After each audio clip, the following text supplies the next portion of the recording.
This is Paul. Yeah. Um, you know, it is 5:16. I might leave a little early. I might leave at like 7:10 or something. Yeah, because I only have a couple hours in the study room. And I didn't want you to get worried that I wasn't going to use the whole 2 hours. I might use like an hour and 50 minutes or hour and 55 minutes. I know it's important considering the number of videos that I made. In fact, I made 80 videos. Yes. In approximately 24 hours. And in those videos, I documented numerous crimes. Yeah. But you said that it wasn't a crime. Isn't that what you said? Yeah. And the reason for it is you're the petitioner. Yeah.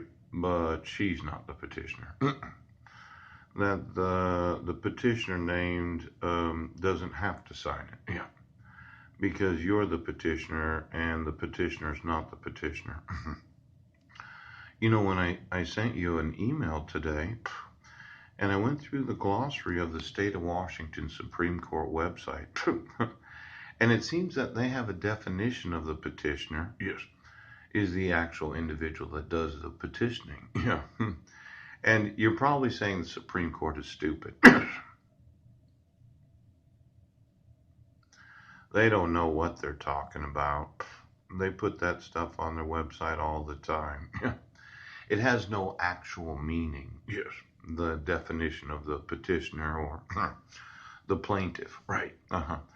And the state laws are not applicable in this situation because you're the petitioner. Yes. Without the requiring of the acknowledgement of the petitioner.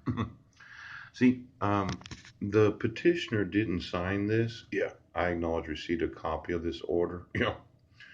And when the petitioner didn't sign it, they didn't print their name. They didn't fill out the LEIS information sheet. Yeah. The petition for an order for protection. Yes. The form completed by petitioner. Yes. Which identifies the parties. Yeah. But the petitioner, not the petitioner. Yes. Because you can do it right now. The minor children describes the specific acts or threats of violence alleged to have occurred. Yes. Can you tell me when those happened? When was it the specific acts or threats of violence that have allegedly occurred? Yes. Well, I was found not guilty in 2012, so there were no threats or violence alleged to have occurred when you're found not guilty. Healthy Families of Clallam County. Yes.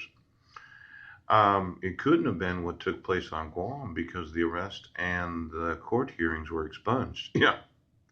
So exactly what specific acts or threats of violence have occurred? Yes. That have allowed you to issue a protection order? Yes. Without the signature of the petitioner. Request specific relief from the court? Yes. The petitioner requested specific relief from the court? Yeah. Without her acknowledgement. There was nothing requiring the petitioner to sign the protection order because the petitioner didn't request specific relief from the court. No. She doesn't have to acknowledge any of the restraint provisions. No. She herself, the petitioner, does not. Well, when you consider it, yes. Exactly what was it that she was petitioning the court to receive if she doesn't acknowledge it? Yes. Now, I'll give you this. You could have had one of these telephone call protection orders. Yes. But as far as I know, I would have had to listen in on what was being said. You would have had to serve me that it was going to be a telephone permanent protection order. Yes. And then you would have said, well, at this day and time, we're going to need you to be by a phone so that we can call you as a respondent. Yes. Now, there was no personal service. Right. There was no service by mail. There was no service by publication. In fact, the public court record says that I was not served. Yes. And you decided to issue it anyway without any acknowledgement of any relief that was being requested. Yes, without any actual specific acts or threats against her or the five miners named. And since you couldn't use what took place on Guam because of the expungement, yes, exactly what was it?